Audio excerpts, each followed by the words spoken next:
So if I'm able to get these two videos edited together, huge victory for me.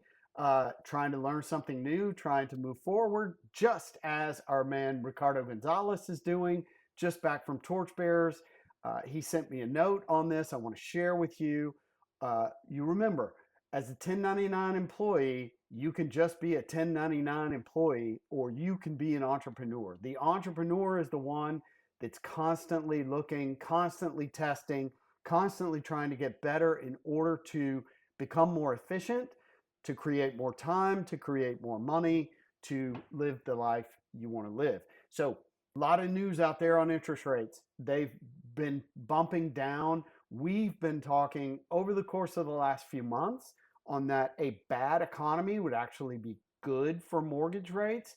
And then you see a rate cut from the Fed, and then you see we've got some signals from CPI, from the jobs report, that things aren't great in the economy. And with that, it accentuates that downward movement in mortgage rates. So we talked about language last week. Remember, when you're talking to people, don't make assumptions that everything is consistently fine week over week. I mean, we should know that better than anyone by now. We're now entering our third year of recession in the real estate market.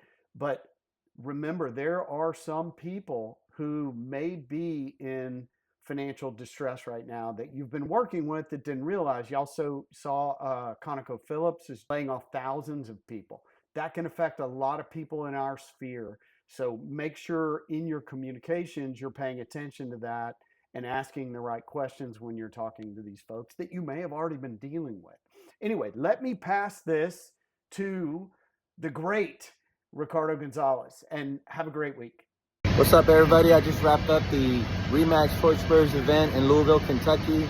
It's Louisville, not Louisville, so that was something I learned. But another thing that I learned out here was just the importance in preparing for your listing appointments. You really got to hone in on it and treat it like a true pitch. We can't just go in there relying on our charm and relying on our experience. You have to put in the prep work.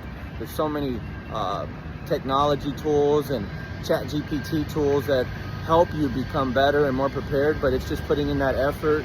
We talked about sending out pre-listing presentations to talk about your credentials, your resume before the listing appointment, calling ahead to confirm the listing appointment, preferably by somebody on the team, so that the team member can get to know the seller, but really just understanding how much more preparation we should put into these listings so that we can also set the right expectations.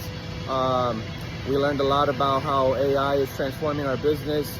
We hear about it, but we really got to get into it. There's AI for virtual staging. People talked about the Meta glasses, which I've already ordered them for myself.